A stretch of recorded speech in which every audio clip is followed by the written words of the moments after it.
Saudações a todos os entusiastas do esporte a motor. Este é o GP Total, desde 2001, no endereço www.gptotal.com.br, há muito tempo nas redes sociais. Agora você pode seguir a gente aqui no nosso canal do YouTube, youtube.com/GPTotal. Nossos vídeos vão ao ar sempre às noites das segundas-feiras, ou com análises do fim de semana da Fórmula 1, ou com pautas históricas, e aqui a gente está trazendo mais uma modalidade também, e vou falar aqui que a gente ficou com uma espécie de consciência pesada, porque na segunda-feira passada a gente falou sobre o Grande Prêmio da Arábia Saudita, e a gente falou que a gente não iria falar sobre a estreia tanto da Fórmula Indy quanto da MotoGP, então a gente resolveu trazer aqui dois especialistas, dois grandes amigos, dois queridos, dois estudiosos profundos dessas categorias para a gente poder analisar aqui os começos de temporada, tanto de MotoGP quanto de Fórmula Indy, e a gente poder também falar um pouco sobre as perspectivas de cada categoria, que a gente sabe que muita gente que é do GP Total também acompanha essas categorias e, claro, vai ficar satisfeito e contente em saber que a gente vai poder também desenvolver um pouco mais sobre essas temáticas com esses nossos queridos amigos aqui que vieram. Eu tenho aqui, mais uma vez, como meu co-anfitrião, meu querido amigo João Carlos Viana, da capital cearense, cujo nome não vou proferir, e trago aqui dois queridos amigos estudiosos profundos, reitero essa condição deles, duas enciclopédias de cada um dos assuntos. Meu querido amigo Arlindo Silva, que vai pilotar a Fórmula Indy aqui hoje com a gente, e o meu querido amigo Lucas Carioli, com a MotoGP. Minha saudação inicial a todos vocês. Boa noite, João Carlos. Boa noite, Arlindo. Boa noite, Lucas. E vamos falar sobre essas duas categorias. Vamos fazer uma coisa que não fique só de Fórmula Indy, só de MotoGP. A gente vai falando um pouco sobre cada uma e a gente vai no bate-papo e a gente vai fazendo intervenções e perguntas assim que surgirem as curiosidades e o que a gente achar de relevante perguntar. Certo? Vou aqui só pedir uma saudação inicial do meu amigo João Carlos Viana, já vou passar a bola para os nossos queridos convidados. João, o volante é seu. Boa noite, Lucas em dose dupla. Boa noite, Arlindo.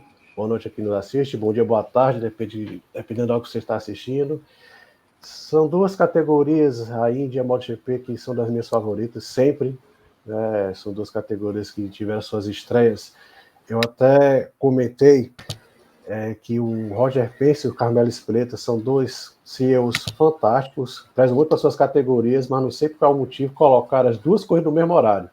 Eu achei assim, pô, eu assisto um ou assisto outro, aí ficou aquela coisa, então não foi muito legal. Acho que tanta globalização, acho que deveriam olhar para o fã do esporte motor, e com certeza estava querendo assistir tanto a MotoGP como a Fórmula Indy, né? A gente ficou uma bola dividida, mas foi duas estreias bem de acordo com o que eram as expectativas, né?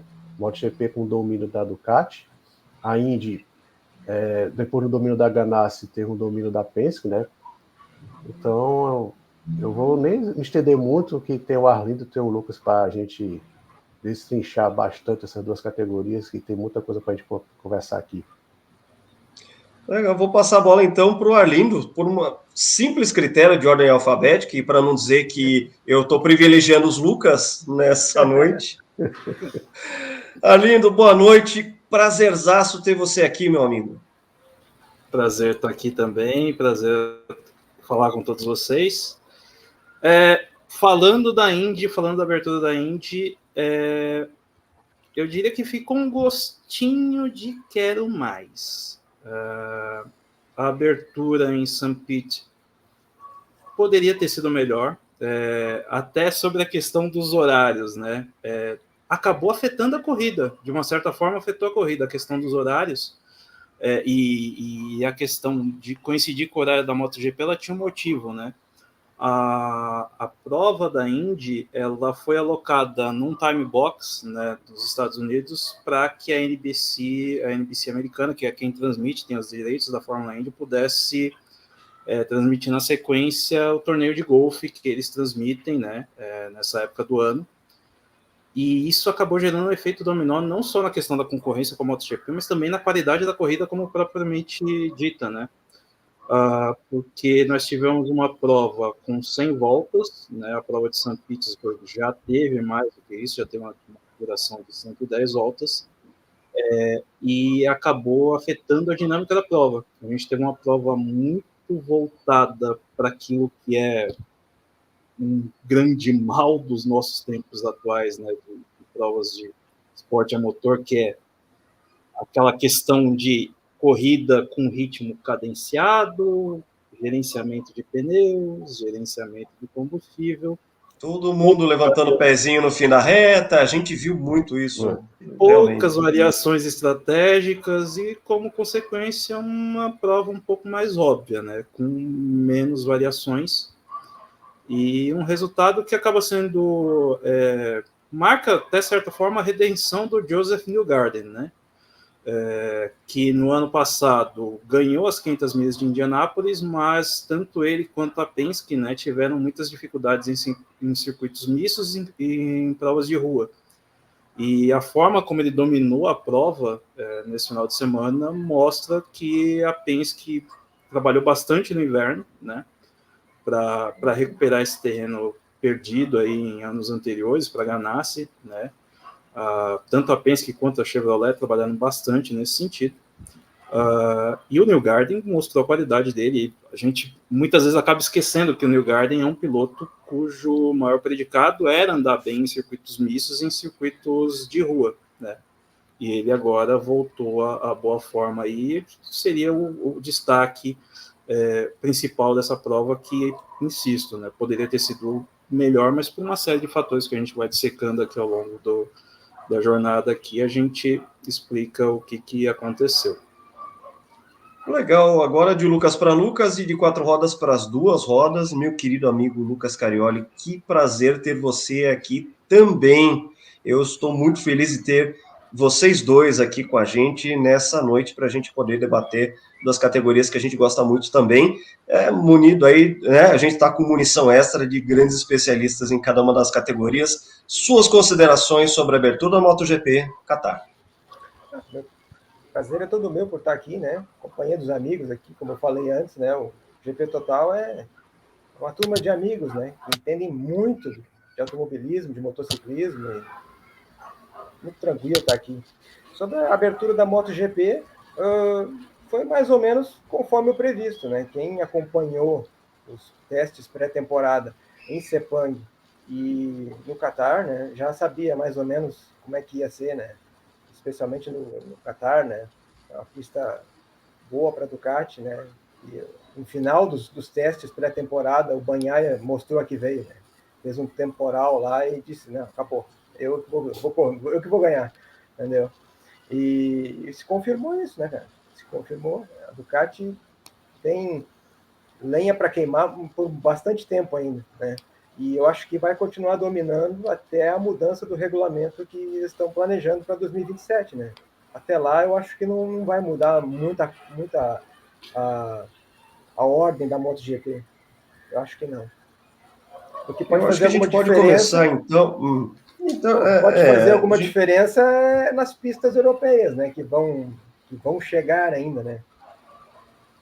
Certo, então acho que a gente pode começar sobre essa questão de que, para quem está olhando, e é uma coisa que eu já tinha conversado com o João Carlos, me dá a impressão de que as duas categorias elas estão passando por alguma crise de identidade, alguma crise para se manter, cada uma, claro, com a sua peculiaridade, sua particularidade crísica, digamos assim.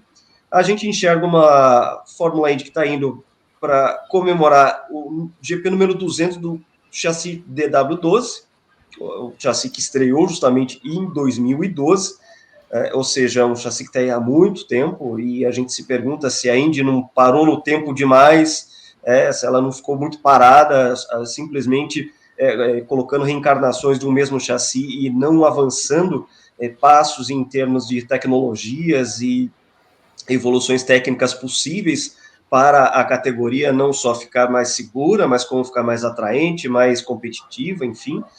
Como também tem a questão da MotoGP e suas particularidades de repente, estar numa entre-safra de pilotos, com uma expectativa muito alta nesse regulamento futuro, assim como a Fórmula 1. A Fórmula 1 não vai ser o assunto da noite de hoje, mas parece que há uma expectativa grande para mudança de regulamento para a MotoGP, a questão da aerodinâmica das motos de hoje, que também parece ser um fator que mais prejudica do que ajuda.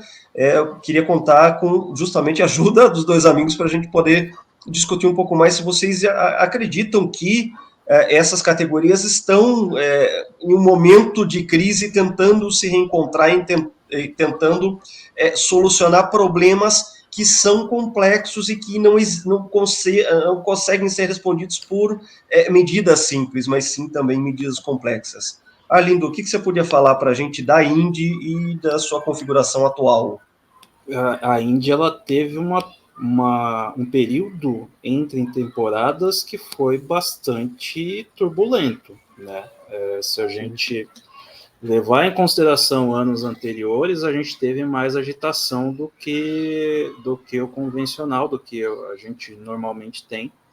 Sempre lembrando, né? A Indy ela começa o campeonato é muito condensado, né? Ele começa ali no mês de março, acaba no mês de setembro, para que a Indy não concorra com o futebol americano, que começa em setembro, né? Então, por isso a temporada é condensada e ela tem um período mais extenso de entre temporadas.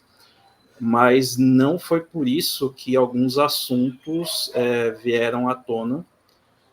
A gente já tem, pela ordem, né, trazendo assim pela sequência dos fatos que a gente teve ao longo desses últimos 7, 8 meses, a gente teve primeiro a questão fora da pista, para trazer novos fãs, que era a questão do videogame da Indy, que não deu certo, né? Eu tava ansioso para esse jogo, cara. Tava muito ansioso para esse jogo. Não deu certo. Não e vai assim, rolar. acho que além de tudo, pegou muito mal, né? A indústria de games eletrônicos, ela sofreu bastante, especialmente esporte a motor, ela sofreu bastante nos últimos meses, né? Muitos layoffs e a Indy, né, foi uma das afetadas. Mas acho que pegou mal também a questão da Penske Entertainment, né, ter vetado o uso do iRacing, né, que era o simulador onde as pessoas, onde os jogadores, né, os pilotos ocasionais costumam brincar muito, fizeram muitas lives, teve muito campeonato assim, e a Indy ela barrou isso, né, para privilegiar o produto dela, que era o videogame, que acabou não dando certo. Agora, há cerca de 2 semanas, cerca de um mês atrás, melhor dizendo, né, eles reestabeleceram um acordo com o pessoal do iRacing, mas não pegou bem, né? A expectativa do videogame para o público novo, para o público mais jovem, que é aquele com a qual a Indy tem bastante dificuldade de dialogar, acabou não pegando bem, não foi uma boa medida, e gerou uma repercussão negativa, né? E isso além de outras questões que também fizeram muita gente questionar o momento da categoria e como a organização hoje, que é de gestão do Roger Penske, né, e do grupo dele, tem gerido a categoria. Outras questões que ocorreram durante a intertemporada foi a questão dos testes da unidade híbrida, né, dos motores, que tinha-se bastante expectativa, é um projeto que já está aí desde 2019, né, sendo ventilado, sendo testado. Houveram muitos testes, né, tanto em Homestead quanto em Indianápolis, em Sebring. Foram cerca de 25 mil quilômetros de testes feitos aí por Honda e Chevrolet, mas à medida que o tempo foi passando, a alta expectativa ela foi dando lugar a um sintoma de desconfiança de que as coisas não estavam suficientemente testadas. O Alexander Rossi deu uma declaração muito franca, né, no mês de fevereiro, dizendo que se as unidades híbridas fossem liberadas para St. Petersburg, no máximo a gente teria 4 carros terminando a prova, tá? Porque elas não estavam suficientemente testadas. E como consequência, as unidades híbridas elas só vão ser utilizadas na prova de Mid-Ohio, que vai ser lá no terço final do campeonato, né? Já bem depois da Indy 500. Não seria depois da Indy 500? Logo depois da Indy 500 já adiou lá para frente? Não, vai ser em Mid-Ohio. Vai ser em Mid-Ohio e a coisa não está ainda suficientemente testada. Os testes vão prosseguir ainda. E até porque Mid-Ohio, para questão de alocação, né? Porque depois da Indy 500 tem provas aí meio que na sequência, uma na sequência. Detroit costuma ser colada, né, com a Indy 500, e também não dá para fazer muita coisa, não dá nem para comemorar, nem para comemorar a Indy 500. Exato. Já cola e Detroit. A bateria dupla, né? E a bateria. E a rodada dupla. Era rodada dupla. Acho que ano passado que mudou de lugar, não foi? Nós tivemos a rodada dupla em Iowa também, né, no ano passado, né, que também gerou uma repercussão negativa nessa intertemporada, porque a Iowa já é uma prova já consolidada no calendário da Indy, né? Só que, apesar do grande material promocional, a Hy-Vee tem promovido bastante a prova, né? Ela traz muitos artistas, né? Principalmente artistas do country, né? Para participar do final de semana ali, para fazer shows e tal. Mas essa prova ela nunca foi esgotada os ingressos, tá? E a NASCAR esse ano vai ter uma etapa em Iowa, não da Cup, mas sim das categorias menores, né, da Xfinity, e os ingressos foram esgotados assim, em questão de horas, né?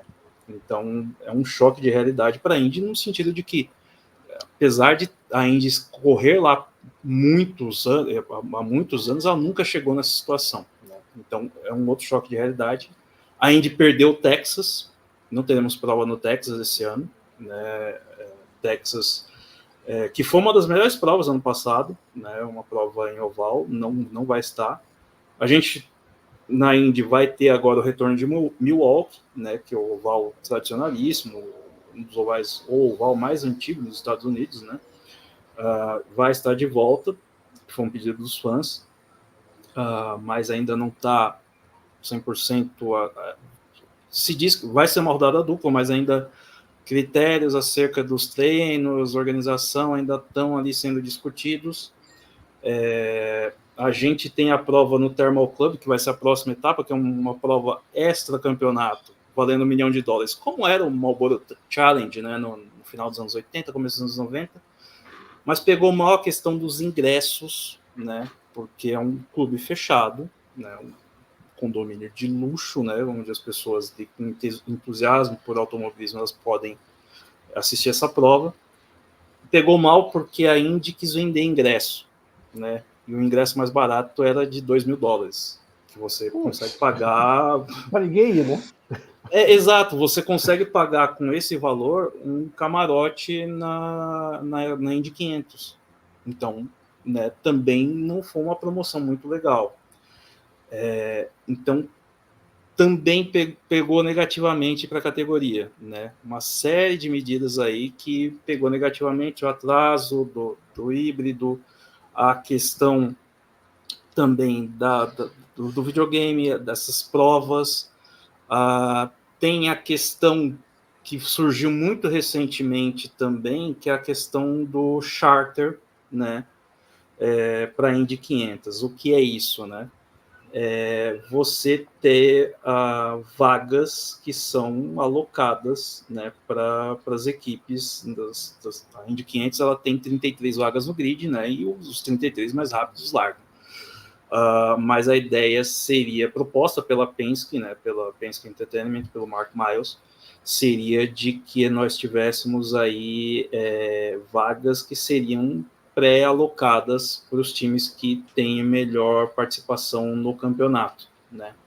Um sistema de charter relativamente próximo ao que a gente tem na NASCAR, né? Então você teria vagas pré-alocadas para esses times. Pegou muito mal junto à comunidade, fã de automobilismo de monopósto nos Estados Unidos, né, porque contraria toda a lógica de mais de 100 anos de história da Indy 500, né? As equipes sentiram isso. O Chip Ganassi falou isso em St. Petersburg, né? Ele foi muito ponderado porque ele está muito do lado do Roger Penske nessa questão, né? Mas ele disse que talvez a solução seja um caminho híbrido, né? De você ter os mais rápidos, mas caso alguém das equipes grandes não consiga participar, ou você acionaria o Promoter's Option, né, que seria o quê? O promotor liberar, por exemplo, no caso do Graham Rahal, que ano passado ele não conseguiu estar entre os 33 mais rápidos. Sim. Se abriria uma exceção para que ele fosse um 34º participante da prova, né? O que contraria a lógica, porque a gente, em mais de 100 edições da Indy 500, a gente teve somente 3 edições com mais do que 33 participantes, né? E a coisa não está muito legal, não repercutiu muito bem. O Michael Andretti, esse final de semana, chegou a falar, talvez seja a questão da Penske, ou do Roger Penske, né, da Penske Entertainment, ceder parte daquilo que é o seu controle da Indy, né, para outro grupo, com ideias novas, com pensamentos novos aí para tentar fazer com que o negócio cresça. Então a gente está nesse signo de incerteza nessa temporada da Indy aí, muitas questões que rolaram fora da pista e que estão sendo refletidas aí durante essas provas, além da questão dos direitos de transmissão que surgiu também esse final de semana, todos os sinais indicando que a NBC deve sair, né, deve abandonar o contrato dela no final do ano, o contrato vai se encerrar, e a Indy teria que negociar aí com uma nova emissora. Se chegou a falar de Fox, mas é um problema, porque a Fox transmite a NASCAR no primeiro semestre do ano, então é uma questão muito delicada, né? E a ESPN não tem tanto interesse assim, em automobilismo nos últimos anos, né? Eles estão com a Fórmula 1 e devem permanecer com a Fórmula 1.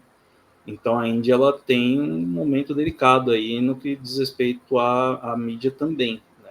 O risco da gente cair naquele cenário que a gente teve ali em 2010, 2011, quando caiu os direitos de transmissão foram para um grupo Versus, ele existe, né? E a categoria ela vai ter que se ajeitar aí nas próximas semanas. Arlindo, então, pelo jeito, crise não falta, pergunta. hein? Arlindo, só uma pergunta.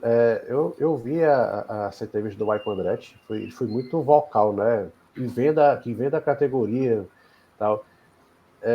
Risco de uma cisão, a terceira, você acha que há ou seria exagero? Não, eu acho que não. Porque ainda tem muita gente. O Chip Ganassi é uma voz muito influente, né? E quer queira, quer não, ele tem 5 carros no grid. Além disso, o apoio dele ao Roger Penske, eles são competidores diretos, né? Os dois têm dividido, as duas equipes estão dividindo os títulos nos últimos anos, mas o fato dele estar alinhado ao Roger Penske, acho que representa muita coisa. O que eu vejo na entrevista do Michael Andretti é algo no sentido de precisamos de novas ideias. Não necessariamente uma cisão, mas precisamos de novas ideias porque nós temos a Fórmula 1 que cresceu no mercado americano, né? Apesar de ter tido alguns problemas de audiência nesses últimos 2 anos, é natural, mas a gente tem a NASCAR que, pela primeira vez em algum tempo, né, nós tivemos a prova, as 2 últimas provas tiveram um aumento de audiência em comparação a anos anteriores, algo bastante positivo para a NASCAR, que acabou de lançar um documentário no Netflix, né, que tem aí a ideia de trazer novos fãs para a categoria, talvez não nem tanto no sentido do Drive to Survive, como aconteceu na Fórmula 1, mas de trazer gente nova para conhecer a categoria, quebrar um pouquinho aquela imagem de produto mais voltado a uma gama de público de uma idade um pouco diferente e tal, mais avançada, Então, talvez acho que o Michael Andretti esteja vendo o momento mais conservador da Indy, a falta de promoção da Indy, né? E aí ele está clamando por mudanças para um ano novo. Mas eu não vejo uma cisão acontecendo, porque seria necessário um grupo, né, que fizesse contraponto muito mais forte do que só a Andretti estar ali fazendo esse contraponto. Uma das coisas que a gente estava conversando antes de trazer vocês aqui, da gente poder fazer a noite de hoje aqui, foi justamente a constatação de que a Indy, além de tudo, ela tem muito pouca força nas redes sociais. Saiu essa semana um estudo no motorsport.com, colocando a somatória das redes sociais das principais categorias do esporte a motor mundiais, em que a gente tem a somatória do Facebook, do Instagram e do X, o ex-Twitter, com a Fórmula 1 sendo a mais popular delas, 50 milhões de seguidores,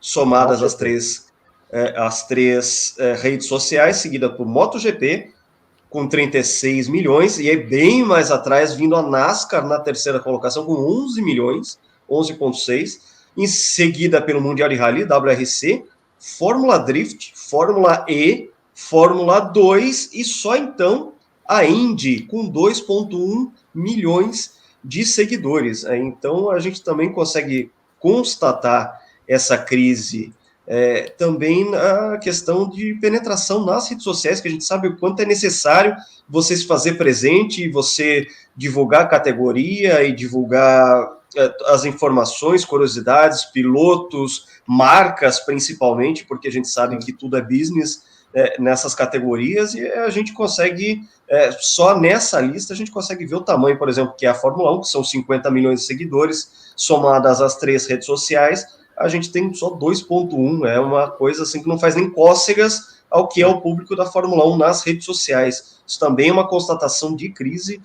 que aparentemente não é o que não falta na Indy.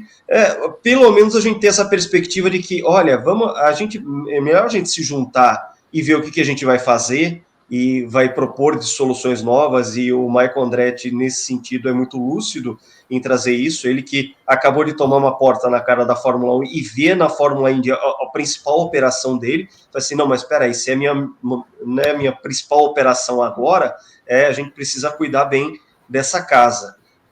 Então fica essa situação em que existe muita crise para tudo quanto é lado, mas há um sentimento muito mais de união do que de tentativas de racha. A gente já sabe, historicamente, as cisões causam problemas ainda mais traumáticos do que esse sentimento de união. Aparentemente, isso é o ponto positivo diante de tantos pontos negativos, né? João? Lucas, só agora uma pergunta bem maldosa. O que seria a Fórmula Drift, pelo amor de Deus?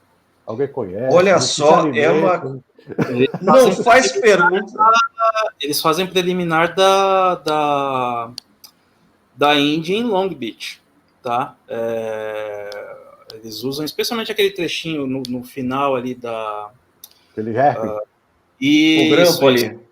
Isso, todo aquele trecho ali da curva longa e o hairpin, eles usam ali para fazer o drift, tá? Faz parte da programação do final de semana de Long Beach. Tá. Mas a Fórmula Indy perder para isso é de lascar, pelo amor de Deus. É complicado, viu? É complicado até porque... Falta muita atratividade. É muito tímida a questão do uso do grupo Penske, né, para promover a categoria nas redes sociais. É muito tímida. Uma coisa que é clara, e os donos de equipes, né, os demais donos de equipes, eles são muito gratos ao Penske, porque quando a gente estava ali em 2019, 2020, e houve a venda, né, do Indianapolis Motor Speedway e também da própria Fórmula Indy para o Roger Penske, e ele segurou o rojão ali na pandemia. Né, o negócio, o Fórmula Indy, ele poderia ter tido problemas mais sérios do ponto de vista financeiro. Mas a gente já passou desse momento, né? Nós estamos em 2024, muita coisa mudou de lá para cá, a gente já não tem mais aquelas restrições, a pandemia, e A gente tem visto aí os benefícios que outras categorias têm obtido através do uso de redes sociais, né? A Fórmula E acho que já nasceu com esse conceito. A Fórmula 1 descobriu isso a partir da introdução da Liberty, né? A MotoGP já tem uma orientação também mais direcionada para as redes sociais também, né? Tem um público que eles conseguiram cativar ali. A Indy, ela não está acompanhando esse movimento, né? E isso tem causado aí certa insatisfação dos donos de equipe. Vamos então das crises da Indy para as crises da MotoGP. Lucas, meu xará. O cenário está tão complicado quanto o da Indy? Você acha que para mais, para menos? Como que é a tua visão sobre o atual momento da MotoGP? Essa questão da Dorna está à venda, a supremacia da Ducati, a falta de uma Yamaha e de uma Honda competitivas, de repente um momento de entre-safra de pilotos. Como é que você enxerga o atual momento, o estado de espírito da MotoGP? Domenicali estava no Qatar, né? Pois é. Dá para ligar os pontos, viu? Dá para ligar. E onde tem fumaça tem fogo, né? Eu diria assim que a MotoGP, né, não é o pior momento da MotoGP, já esteve em dias muito piores. Para mim, assim, os dias piores da MotoGP foram ali em 2010, 2011, logo depois da crise mundial, aquela de 2008, sabe? Que saiu a Suzuki, né? E o grid ficou bem pequeno, com aquelas motos CRT que eles chamavam, né? Que tinham quadro de Superbike, motor de BMW, ali foi meio sinistro o negócio. Hoje não, hoje, assim, de uns anos para cá, especialmente do ano passado para cá, o engajamento, a presença da MotoGP voltou a subir, né? Muito por causa daquelas mudanças que a Dorna fez no ano passado, né? De trazer a sprint, fazer o super sábado, né? Que eles chamam, gerou mais engajamento, isso aí. O problema principal da MotoGP hoje, que eu vejo, assim, é realmente a falta de um piloto com o carisma você sabe quem, né? Do Valentino Rossi, né? É difícil. A gente ficou mal acostumado com o Rossi. Carisma, essa né? é uma pergunta que tem que ser feita. A gente ficou mal acostumado porque é um cara com carisma transbordante. E aí a gente não vai ter nada perto do que foi o Valentino Rossi nesse sentido do carisma. Exato. A gente ficou mal acostumado. Exato, ficamos, sim. E a verdade é a seguinte, né? O Pecco Bagnaia é muito bom, muito excelente piloto. O Jorge Martin é um excelente piloto, mas eles não têm o carisma do Valentino, né? É difícil. E não tem nem contraponto, né? Nem do Mark Marques, eu acho que até abaixo do Mark Marques, que eu acho que o Bagnaia é um ótimo piloto, mas tem o carisma de uma porta, e o Jorge Martin consegue ser mais babaca que o Jorge Lourenço. Mas aí é que está um ponto interessante. Eu acho que o Lourenço fazia um contraponto com o Rossi. Eu chamava ele fazia com que chamava a atenção das pessoas. Aí tinha Pedrosa, tinha Stoner aqui também. O Stoner que não se dava com o Rossi de jeito nenhum. Tinha aquela briga, ele era muito talentoso. O Stoner era meio secão e tal, mas ele também conseguia cativar uma galera ali, entendeu? Sim. O Stoner cativava pelo estilo de pilotagem, né? Sim. O que tu dava para ele pilotava, né? Ele não questionava a moto, não reclamava de nada, né? Ele pegava a moto e pilotava. Sim. Botava primeiro. Foi campeão com o Ducati com Honda, ele. O Stoner. Com o Ducati com Honda, né? E agora, o Max, ele pode ser que ele não tenha o carisma do Rossi, mas ele tinha um certo carisma, que a gente via um cara hiper talentoso e um cara sem medo, destemido, né? Ele sempre. Quem for o piloto que caiu mais no ano? Mark Marques. Ele vencia 10, 15 corridas, mas caía 40 vezes no ano. Durante os treinos, não é durante a corrida, durante os treinos.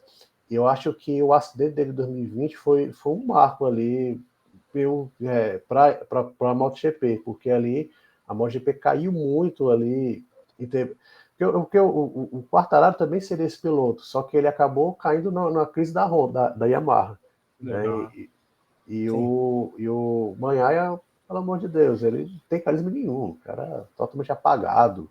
Ótimo piloto, mas apagado. O Banhaia é low profile, né? Um cara ele não quer chamar a atenção, ele quer correr Ele é e ir um para casa. anti-italiano, né? Não tem nada de italiano, né? Ele é um anti-italiano, né? Ele Não, não tem nada de italiano. Eu tô falando que com dois. Arli, estão com dois aqui, né? Pelo sobrenome não dá pra. Então. Mas agora interessante. O Bastianini também é meu low profile, o Bezek também é muito na dele. Acho que os italianos estão meio, sei lá, frios demais, né? Estão um pouco exuberantes ultimamente, né? Não estão muito querendo aparecer. Mas essa questão do Mark Marques, sim, ele é o cara, sabe? Para, vamos dizer assim, carregar a tocha do Valentino Rossi. Só que você sabe também o que ele fez, né? Ele entrou em rota de colisão com a torcida do Valentino Rossi. E hoje em dia é impressionante. No meu site eu vejo assim, o povo odeia o Mark Marques, sabe? Ele vou dizer assim que ele tem fãs na Espanha. No resto do mundo, eu acho que é meio a meio com hater, cara. É impressionante, sabe? Se você for para Itália, então, hein, Lucas? Oi? Se for para Itália, então, hein? Pois é. Exatamente, né? Tem que ser escoltado. E isso prejudicou muito a MotoGP e o próprio Mark Marques, né? Se ele tivesse sido, vamos dizer, eu nem vou entrar no mérito se ele foi culpado ou não naquela questão de 2015, mas vamos dizer assim, se ele tivesse sido mais cuidadoso, né? Ele podia estar hoje com toda essa torcida do Valentino Rossi para ele, né? E não está, né? E isso aí acabou jogando até para a MotoGP, né? Que agora está em busca de uma figura carismática para substituir o Rossi e não encontrou até agora. Eu acho que se a gente também está. Talvez o momento da MotoGP, de certa forma, ele me lembra um pouco a Fórmula 1 em 94. Exato. Quando o Senna faleceu e aí a categoria caiu na real e ela viu, pô, não tem nenhum campeão mundial aqui. Não tem nenhum campeão no grid, né? Não tem nenhum campeão no grid. E o melhor piloto não é exatamente carismático. Não é o nunca foi, né? Então, sabe? Agora, Lucas, o Cairoli, tá? Cairoli, você acha que o Quartararo seria esse piloto que poderia também cair já tá? Acho que ele também é um cara talentoso, ele chama atenção, é o diabo. Ser um cara. Poderia, só que a Yamaha não tá ajudando muito, né?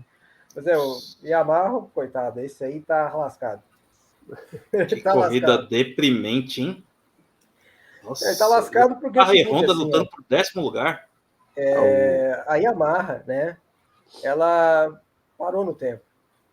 E a Ducati se tornou assim já faz alguns anos, né? Na melhor equipe, sabe? A Ducati assim se tornou o que a Williams se tornou em 92, sabe? Ela juntou os melhores técnicos, ela tem o melhor técnico de motor, tem o melhor técnico de eletrônica, de aerodinâmica, todos, sabe? E eles fizeram a melhor moto disparado, sabe? E o Quartararo se viu de contrato assinado com a Yamaha por 2-3 anos, e a Yamaha decaiu demais, né?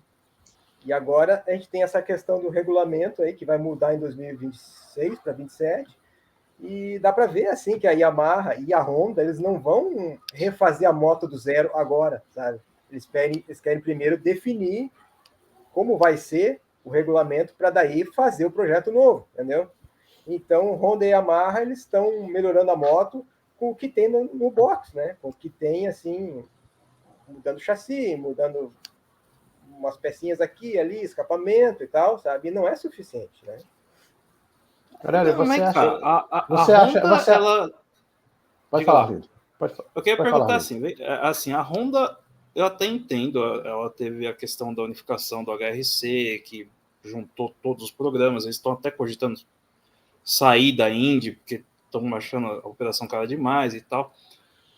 Até entendo o momento da Honda, a questão das crises, especialmente chassi e tal.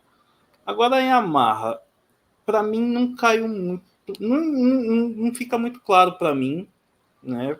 Essa questão do declínio da Yamaha e a questão de que eu não vejo nenhum movimento no sentido de olha, vamos tentar fazer um splash no mercado, trazer aqui de volta bons profissionais, ou tentar pegar um piloto aqui e tal. Para a Honda eu até entendo isso por conta das decisões da matriz, mas da Yamaha, para mim, não faz muito sentido, entendeu? Não, eles até contrataram um cara da Ducati, um engenheiro ali, esqueci o nome dele, era Máximo... Meregali? Fugiu o nome dele. Não, o Meregali já é antigo. É o chefe. É o Bortolini, eu acho, uma coisa assim. Ele era braço direito do Gigi da linha e especialista em pneus. Ele chegou agora, em novembro agora. Então ele não teve muito tempo ainda para trabalhar na Yamaha, mas foi uma grande contratação que dizem os espanhóis, a imprensa espanhola, que machucou bastante o Gigi da linha, sabe? Então a Yamaha fez movimentos, né? Fez movimentos. Mudou o chassi, mudou o motor. Eles falaram muito bem esse ano, que é um motor bem mais potente que o do ano passado. Só que nos testes, né, tanto em Sepang quanto no Qatar, a melhora observada foi de meio segundo, né? Meio segundo. E isso é pouco hoje, né?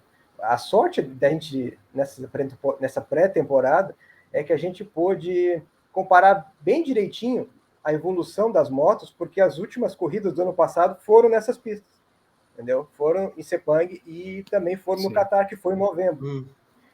Então deu para comparar bem direitinho o tempo do Q2 nas corridas com os dos testes. E o da Yamaha, nas duas pistas, foi uma melhora de em torno de meio segundo. E a Honda melhorou 1 segundo, melhorou bastante a Honda até. E a Ducati e a KTM 1 segundo e pouco também. 1 segundo e pouco. Então... Lucas, você acha que se na Yamaha não tem problema de piloto, na Honda tem problema de piloto? O Almir e o Marini não vai? Eu diria que tem, agora tem sim, né? Não dá para comparar com o Marc Marquez, e além da moto, né, cara? E esses aí, eles são muito bons, os dois são muito bons. O João Mir é campeão do mundo, o Luca Marini é um piloto excelente, assim, muito técnico no feedback e tal, assim, né? Mas ele não vai andar na frente da moto, né, cara? Ele não vai, né? Tanto que chegou em último na última corrida. Ele só não chegou em último porque o Jack Miller caiu. E aí ele diz, deixei o Miller passar para ver como é que ele estava andando e aprender umas coisas, né, sobre a moto e tal, mas chegou no último, né, cara? 17 segundos atrás do Banhaia. Muito mal, né? E o Jack Miller, hein? O Jack Miller é outro que tá ralado. Pedro tá ralado. Pedro Acosta agradece. O Pedro Acosta deixou todos os pilotos da KTM com insônia, com depressão. Tá todo mundo sem dormir há 2 meses. O que a gente pode falar dessa novidade do grid, Lucas? É difícil, né? Não vamos botar tanta expectativa assim, né? Porque vocês sabem, vocês são experiências, sabem que tem muito fogo de palha aí, né? Mas começou muito bem, né? Começou muito bem, ele foi bem nos testes, ele andou sempre entre os 10 primeiros. Caiu pouquíssimo. Isso é muito raro, né? Porque normalmente o piloto que está começando na MotoGP, ele é muito mais assustado, muito mais nervoso, né? Sabe? Quando força, cai. Né? Eu me lembro da estreia do Johan Zarco em 2017, que depois de 2 títulos na Moto2, né? Que ele foi, conseguiu assim, disparou para a primeira, assim, caiu na primeira volta. Sabe? Só foi vencer agora no passado. E o Pedro Acosta não fez nada disso, né, cara? O Pedro Acosta, pelo contrário, foi muito tranquilo, passou todo mundo ali nas primeiras voltas. Ali. Quando ele passou o Marc Marquez, eu pensei, porra, vai pro pódio, sabe? Mas aí recuou, não caiu. Então começou bem, né? É o que a gente pode dizer. Mas eu fiquei com a sensação de que, assim, vendo a prova, né, eu senti que o Acosta ele arriscou mais do que os outros ali, pelo menos a sensação que eu tive que ele estava um pouco mais no limite do que os outros ali do primeiro pelotão, e até trazendo um paralelo para a Indy, né, numa prova que foi de ritmo muito cadenciado e tal. Aconteceu algo similar também na Indy com 2 pilotos, né, com o Felix Rosenqvist e com o Rinus VeeKay, né, que fizeram provas que tiveram seus momentos de agressividade, mas que a médio e longo prazo, por conta do ritmo mais lento, mais cadenciado, por conta de ter que poupar aqui e ali, eles acabaram ficando para trás.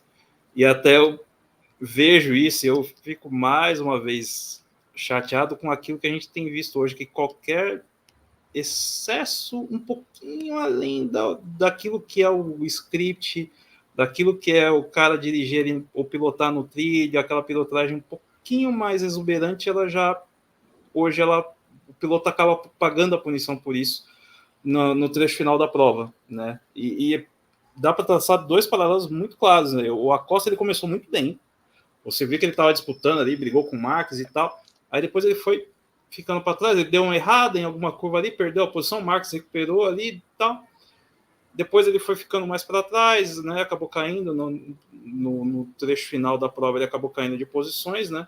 Foi nono. E acabou em nono. Mas ainda assim foi uma ótima prova, né?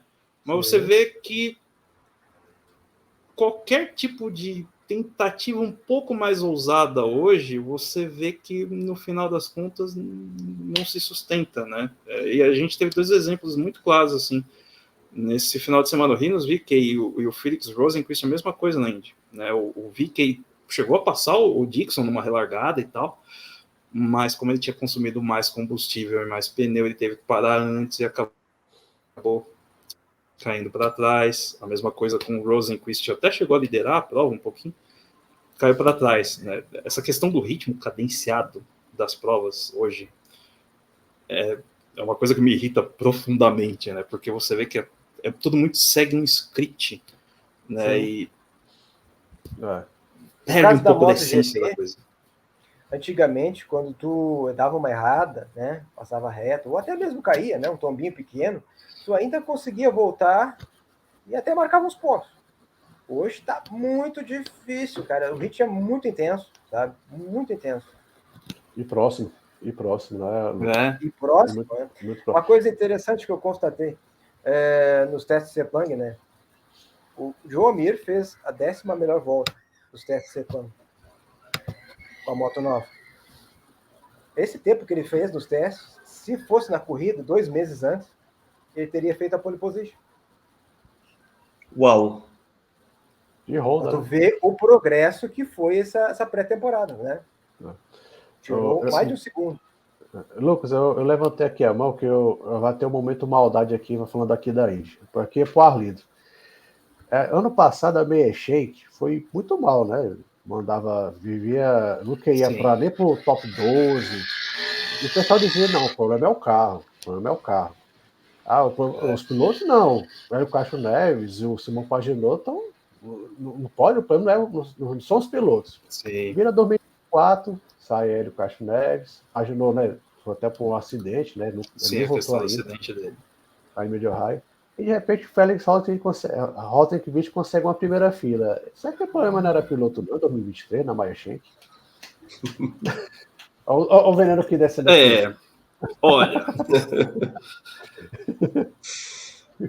Assim, tem os dois lados, né? Eu acho que o Rosenqvist é um piloto rápido. Ele sempre foi um piloto muito rápido. Desde os tempos de Ganassi, ele sempre demonstrou uma velocidade, né? Muito, assim, que saltava aos olhos, né? E claramente, né?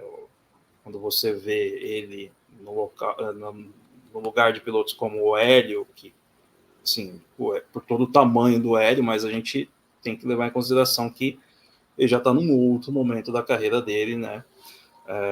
O próprio Pagenaud também teve os seus momentos, já passou dos seus melhores momentos também na categoria, e o Rosenqvist, claramente, ele iria trazer essa velocidade que talvez o time precisasse.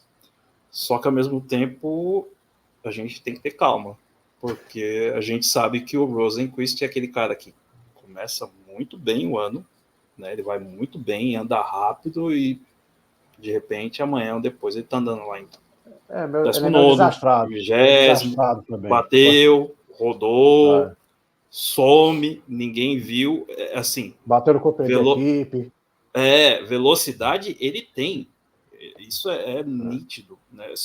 Assim, me lembro sempre da primeira prova de 2020, né? Foi no Texas. Ele ainda pela Ganassi, ele deu um cansaço no Dixon até que ele rodou e bateu. E dali para frente a temporada dele foi um desastre até o ponto dele sair da equipe, né, da Ganassi. Então, assim, vamos ter calma. O Grosjean foi muito bem, né? A estreia dele pela Juncos foi ótima, né? Ele, assim, na qualificação foi Aí muito bem. Aí para a corrida ele voltou a ser o Grosjean, né? Aí, né? Aí eu quero Grosjean, não tem imaginar qual jeito. foi a desculpa dele agora, né? Porque foi ele que bateu, né? Ele que errou ali e bateu claramente. Mas ele é rápido, né? Ele sempre entra no Fast Six, ele entrou no Fast Six desse final de semana, com o carro da Juncos, que a gente sabe que é uma equipe que tem muito pouco recurso, que é assim, o fato de ele ter entrado entre os 6 primeiros mostra a velocidade inata que ele tem, né? A velocidade que ele tem aqui e sempre demonstrou, assim como ano passado ele fez a pole, né, em St. Pete, e a gente lembra o que aconteceu no final do ano. E perdeu a coisa daquele jeito, né? De St. Pete ano passado, com os Bateu, perdeu, e aí se envolveu em foi mais culpa acidente, do uma atrás do Márcio, né? outro. Sim. Foi mais culpa do Markov, vamos ser justos com o povo do Grosjean. Mas assim, é bom a gente ter calma. Eu acho que a Meyer Shank vai melhorar em relação ao ano passado. Pode ser uma das surpresas desse ano, não no sentido de brigar pelo título, não vejo que isso vá acontecer. Acho que continua sendo uma equipe ali de segundo pelotão, de segunda prateleira, mas pode, num dia aqui ou ali, pode brigar ali por um top 5, pode brigar ali por um pódio, pode brigar por uma primeira fila, como aconteceu, né? Eles podem estar ali naquele pelotão ali, junto ali com a equipe Andretti. A McLaren acho que está um pouco, né? Para mim ela é uma terceira força do campeonato, mas acho que eles podem ali brigar junto com o Andretti naquele segundo pelotão ali, sabe? Vamos falar voltar um pouquinho para a MotoGP. Eu acho que o assunto Marc Marques, eu acho que a gente pode ainda espremer, ainda chegar em mais algumas questões, porque deram para ele esse ano finalmente uma moto Ducati. Não é Ducati de fábrica, também não é Ducati satélite premium, é uma Ducati que estava lá encostada num cantinho tomando ferrugem. E ele chega lá e coloca numa ótima quarta colocação. O que a gente consegue esperar de Marc Marques com uma moto que está longe de ser a Ducati Premium, mas que é uma moto muito mais competitiva do que todos os anos de Honda, de sofrência de Honda desses últimos anos que ele teve. O que você acha de perspectiva sobre Marc Marques para esse ano? Como é que ele vai se reencontrar depois dessa fase Honda tão longeva e de altos e baixos? Eu acho que o GP do Qatar foi bom para deixar bem isso bem claro, né? Ele vai estar lá, né? Ele pode não vencer tudo, como a imprensa espanhola fala, mas ele vai estar lá. Eu acho que o Marques ele vai se destacar mesmo nas pistas que ele domina, sabe? Que é Austin, está logo ali. Austin, minha nossa senhora. Sachsenring, na Alemanha. Jerez, as pistas espanholas que ele domina bem, né? Eu acho que aí ele é um anda muito bem lá, né? fortíssimo candidato à vitória, né? E é isso aí, né? A Ducati, o Marques da Ducati ficou claro assim que o problema da Honda era imenso, né, cara? Porque ele parou de cair, ele passou o final de semana inteiro, como ele mesmo disse, sem fazer nenhuma loucura, sabe? Então, eu acho que ele vai estar lá. Agora, a imprensa espanhola dava como certo que ele ia dominar tudo, todos os treinos, que ele ia assim barbarizar em cima do Pecco Bagnaia. E não é bem assim, né, cara? Não é. Primeiro porque ele já está com 31 anos, né? Ele já está com, acho que uma centena de cirurgias pelo corpo, né? O Marques é um piloto que caiu muito na carreira, sabe? Muito mais do que outros aí, como o Valentino, por exemplo. Ele caiu bastante. E só no braço direito ele fez 4 cirurgias, né? 4. Desde 2020, né? 4 cirurgias, né? Então ele não é o mesmo Marques de 2019, né? Não é.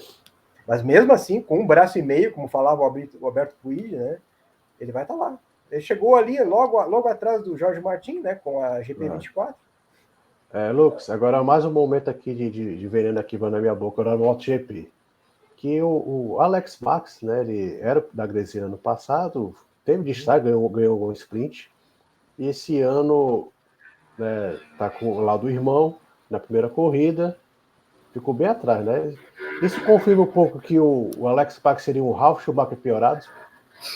Eu diria que ele é um Ralf Schumacher melhorado. Ele é bom piloto, sabe? Ele foi campeão da Moto 3, foi campeão da Moto 2. Ele é um Ralf Schumacher melhorado. Na MotoGP tá... Até que ele teve um comecinho de prova bom, vai. Tava ali perto do irmão dele. Depois que ele foi... Eu vou dizer que a presença do Alex Marques na MotoGP foi menos traumática do que na Moto 2. Porque quando ele saiu da Moto 3 e foi para a Moto 2, gente do céu, ele caía... Ele parecia que ia se matar, assim. De tanto que caía, sabe? Tanto que até o Mark Van der Straten, que era o chefe da equipe dele lá, disse assim, né?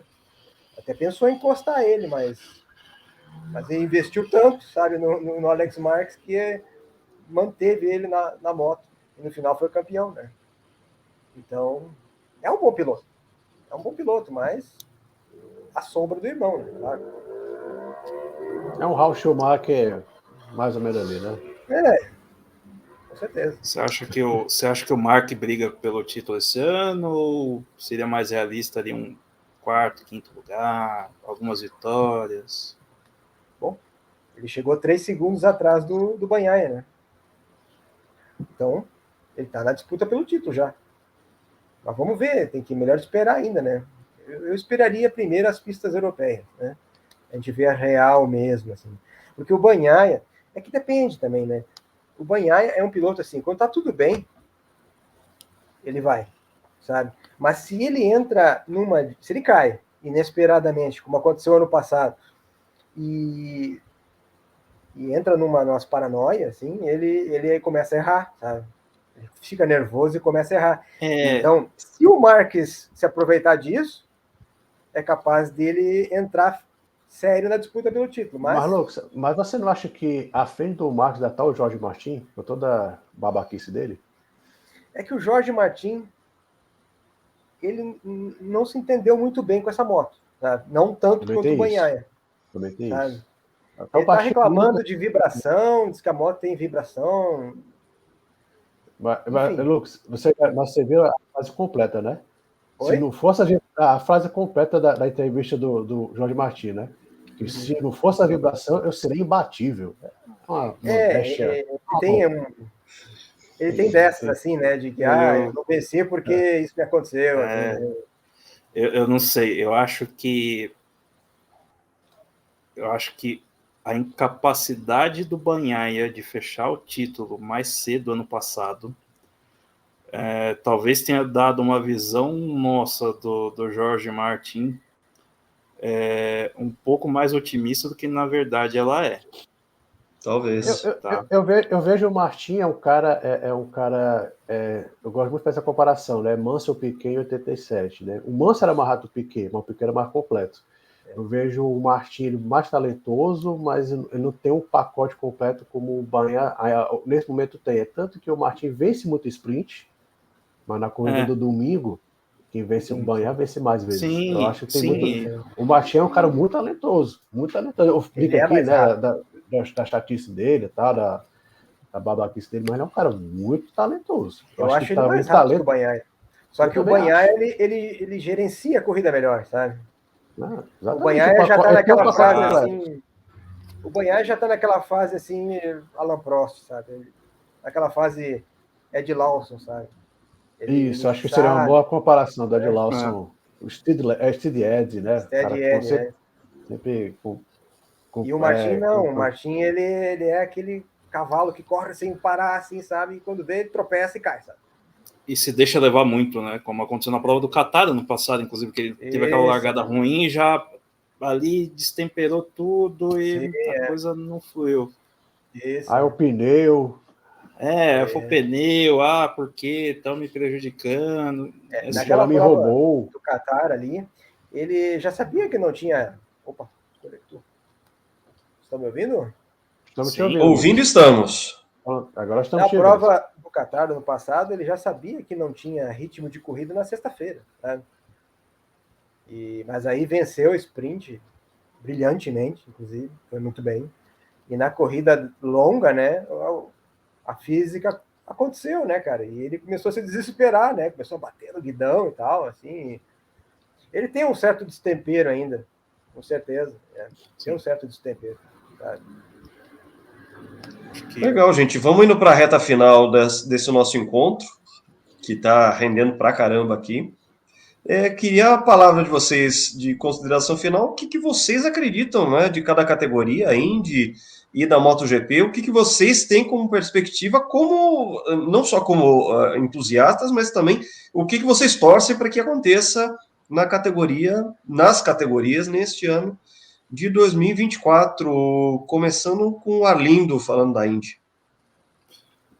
Eu acho que a gente vai ter uma briga muito forte entre Penske e Ganassi, mais uma vez.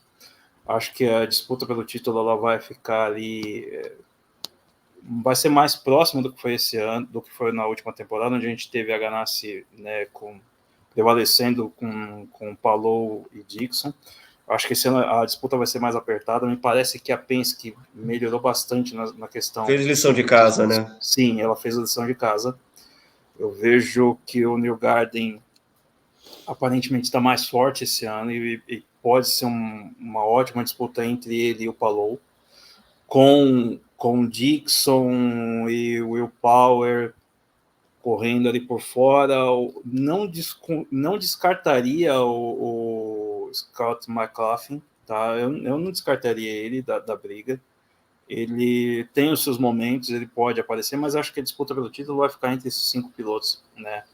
Até por conta da distância que a gente tem para os outros times no que diz respeito à preparação e execução durante a prova. Andretti não me parece ter superado os problemas que teve em anos anteriores, né? O Colton Herta fez uma prova ok, mas, né, não me parece que a Andretti tenha uma formação melhor do que ela tinha no ano passado, tá? A McLaren talvez possa aparecer com o Pato Ward, mas pesa muito que a McLaren não ganhou uma prova no passado, mesmo com toda a estrutura. Eles tinham um carro mais rápido de Indianápolis e não ganharam, né? Acho que eles são a segunda força, né, destacada ali do campeonato, abaixo de Penske e Ganassi, mas correm por fora, talvez o Pato Ward e os outros pilotos ainda... O Malucas não está correndo, né? O Rossi até que fez uma boa prova de recuperação, mas nada... Eu não espero nada além disso do Rossi, né? Talvez uma vitória aqui, outra ali, mas nada além disso.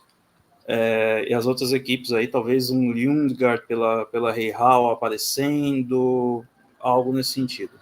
Eu espero que as provas tenham uma dinâmica melhor para as próximas etapas, para que a gente não tenha a questão do gerenciamento de combustível. Há um problema que é a questão dos pneus. Em função da unidade híbrida, a Firestone preparou pneus mais duros esse ano e a degradação dos pneus, o desgaste dos pneus foi menor do que o esperado. A gente teve pouca diferença de desgaste. Isso pode comprometer a dinâmica das provas, tá? Uhum. Especialmente até que a gente tenha a estreia das unidades híbridas, que está prevista para mid-high. Se isso acontecer, né, a gente ainda tem que ter isso em mente. Pode ser que seja postergado só para 2025. Mas, assim, espero que as provas em circuito oval sejam interessantes, sejam boas. que a gente tem uma disputa entre Penske e Ganassi. Eu vejo que Newgarden e Palou devem se destacar aí nessa briga. E espero que a Indy tem boas provas, né? Mas acho que ela precisa superar um pouquinho essas questões extra-pista. O produto dela é bom. Aparar um pouquinho essas questões de pneu, de combustível, para que a gente tenha um campeonato aí bem disputado e bem interessante. Arlindo, uma pergunta. Eu até perguntar do Pato Howard, né? Que eu acho que ele é um piloto também muito talentoso. Assim como o Colton Herta, eu acho que ainda não explodiu por motivos alheios, nem tanto alheios a ele, né? Ele também cabeça. O Colton Herta teve um momento que ele estava na cabeça na Fórmula 1, não foi, Sim. acabou. Mas eu queria perguntar do Pietro Fittipaldi, o que você acha que ele pode fazer nesse primeiro ano? Está numa equipe boa, que é a Rahal, não é equipe de fundo de grid, é uma equipe do Lundgaard. Lundgaard venceu a corrida ano passado, e o Pietro, nessa corrida, ele chegou na frente tudo bem, o Lundgaard teve o pneu furado na primeira volta, ficou lá atrás, tá? Botou uma estratégia diferente, mas o Pietro até ele largou na última fila, na 26ª, na última fila, mas ele chegou na frente tanto do Graham Rahal como do Lundgaard. Tem que ser, tem uma perspectiva para o Pietro. Eu acho que ele tem possibilidades de andar ali no meio desse pelotão mesmo, no meio do pelotão ali, brigando por posições ali no top 10. Não vejo uma perspectiva melhor do que essa. Acho que ele está lidando com um piloto que vai ter mais atenções, no caso de Lundgaard, que é um piloto rápido. Ele venceu uma prova no passado até de forma brilhante, né? Ele é um piloto bem rápido, mas eu acho que o foco da Rahal vai estar mais no Lundgaard. Mas ele pode fazer boas provas, ele pode usufruir aí de boas chamadas estratégicas, como foi o caso dessa prova, né? Ele chegou a fazer uma segunda parada ali no momento que a gente teve uma segunda intervenção da bandeira amarela, e isso deu estofo para ele, né, esticar um pouquinho mais o penúltimo stint para ganhar as posições ali na rodada final de pitstops. Acho que para a primeira temporada é focar em posições do top 10, né?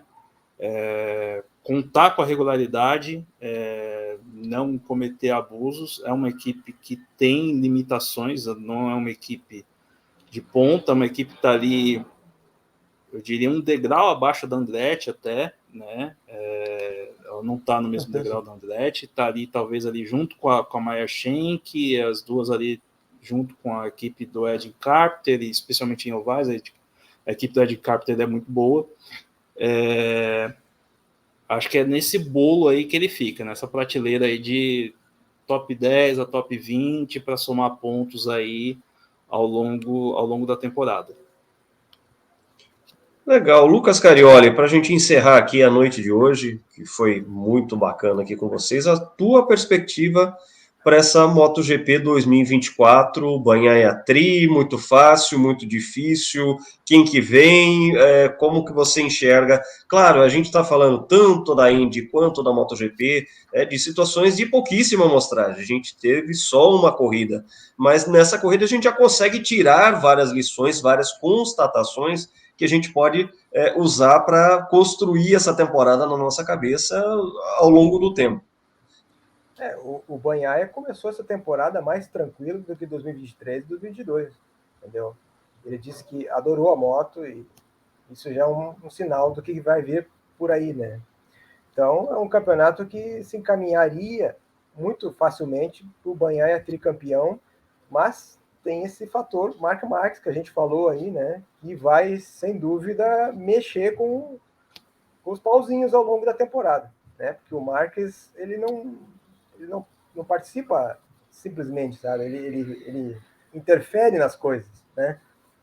E também não descartaria o Brad Binder, que foi muitíssimo bem nessa corrida, né? O Brad Binder é um piloto subestimado, eu acho. Sabe? A KTM está satisfeita com a moto e dizem que tem uma grande moto. Vamos ver o que eles vão fazer nas próximas corridas, né? Lucas. Mas não deve ficar muito fora disso, eu acredito. Banhaia, Martin, Marques e talvez o Binder, né, cara? Falar em motos boas, você acha que a Aprilia também está com o mesmo problema da Honda? Muita moto e pouco piloto? A Aprilia é um caso interessante. A Aprilia copiou a Ducati em 2019. Eles resolveram, assim, né, vestir as sandálias da umidade, né, e literalmente fizeram uma Ducati. Fizeram uma Ducati igualzinha e eles abraçaram a corrida aerodinâmica tanto quanto a Ducati. E para 2024, eles trouxeram uma moto toda carenada, de cabo a rabo. Ela tinha um apelido de Batmóvel na pré-temporada. E isso trouxe alguns problemas também, né? A moto é ótima de downforce, mas gera um pouco de arrasto e é um pouco pesado. Então, o Maverick Viñales, que é o cara que deveria brigar pelo título, né? Que deveria ser o cara a disputar o título pela Aprilia, ele não gostou muito da moto. E o Alexis Espargaró gostou. Então, eu acho que a Aprilia talvez venha, mas se vier, vai vir de novo com o Alexis Espargaró, né? O que não é a situação ideal. Não é a situação ideal, né? Então, a Aprilia está nessa situação estranha aí agora, né? Vamos ver o que acontece no final do ano, que vários contratos dos pilotos vão se encerrar esse ano. E aí a dança das cadeiras no segundo semestre vai ser interessante, né? Acaba o contrato do Bagnaia não, acho que o Bagnaia renovou. O Bagnaia renovou. Bastianini, né? Acaba do Bastianini. Acho que do Martin também acaba. O Marcos é de um ano só, não é isso? Não, do Martin e do Marcos também acaba. Falaram essa semana, o Jorge Lorenzo falou essa semana que o Marques vai tentar pegar a moto do Bastianini. Com certeza. Mas se fizer isso, a Ducati gera um problema com o... Se fizer isso, a Ducati gera um problema com o Jorge Martin, que quer essa moto, né? E o Martin, ele quer uma moto de fábrica, ele não esconde ninguém. Exato, Ver se eu consigo conectar aqui. Aí. Pronto. Pois é, o Jorge Martin, ele era um piloto da KTM e foi levado para a Ducati com a promessa de estar na equipe oficial. Só que aí o tempo foi passando, eles colocaram o Bastianini no lugar, entendeu? Então, eu vejo assim, como sendo o vai ou racha com o Martin. Se ele não for para a Ducati, no final desse ano, ele sai da Ducati. Eu acho. O problema é ele conseguir uma moto melhor, né? Eu acho que não tem... Porque eu acho que a KTM está muito... Ela está apostando muito no pé da Porsche, então deve ser aí a Costa. O Miller está caminhando a passos largos para a Superbike. A imprensa espanhola está falando que ele está negociando com a Aprilia, né? É a única alternativa que eu vejo, né? Abriria uma perspectiva boa, né? Porque, assim, pensa bem, a gente poderia ter Bagnaia e Marque oficial, e a gente poderia ter um Martin buscando uma outra vaga que abriria um pouquinho mais o leque. A gente poderia ter uma briga interna da equipe do Ducati e um Martin correndo por fora em uma outra moto competitiva, entendeu? Sim. E aí, falando o que o João mencionou antes, sim, eu acho que a Aprilia precisa de piloto, né? Precisa de piloto, porque o Viñales, ele é muito rápido, ele é muito bom, mas... É o problema do Viñales, Sim. O Viñales, se tá tudo correndo a favor dele, ele corre na frente de todo mundo. Mas isso acontece raramente, né, cara? E o Alexis Espargaró, eu acho que ele é um cara muito lutador, um cara muito acertador de moto, mas eu acho ele muito fraco. Sim, técnica, sim, talento. Ele não é um cara talentoso. O Alexis Espargaró tá fazendo muito mais do que se esperava dele, né, cara? O Alexis Espargaró já era para estar fora da MotoGP há muitos anos, né? E ele foi ficando, ele foi ajudando a Aprilia, ele foi melhorando como piloto, a dica, né, tem que se dizer. E tá aí até hoje, né, cara? E tá melhor que o Maverick Viñales, o que é uma coisa... Fora o chororô, né? Bizarra, né? É uma coisa bizarra. Fora o chororô, né, Lucas? Tudo ele se acha, eu que trouxe essa moto, esse patamar, blá, blá, blá. Não. Ele é um cara, pelo amor de Deus. Mas é isso, né?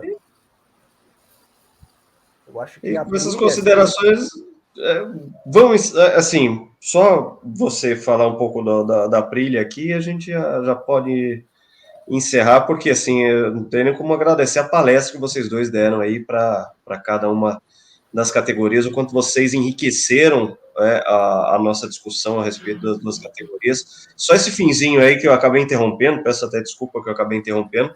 Não, é só para... a Aprilia realmente precisa de piloto só, né? Tá? Esses pilotos que estão agora, acho difícil mais do que uma vitória ou outra esporádica. Maravilha, meus amigos, só tenho a agradecer vocês, tá? Para quem acompanha até aqui essa nossa discussão a respeito das duas categorias, né? Se você acompanha até aqui, curta o vídeo, compartilhe também, assine as notificações do canal. A gente está só em começo de trabalho. Essa curtida, essa assinatura do canal ajuda a gente a crescer de maneira orgânica, ajuda a gente a promover mais conteúdos como esse aqui, de grande profundidade, e trazer mais amigos, mais pessoas para a gente poder discutir as coisas do esporte a motor, que a gente gosta tanto aqui. Meu abraço também ao meu querido amigo João Carlos Viana, que está sempre dividindo aqui a bancada comigo do GP Total, e esse é o nosso canal, gente, youtube.com/GP Total. Espero que vocês tenham gostado, um grande abraço e até a próxima.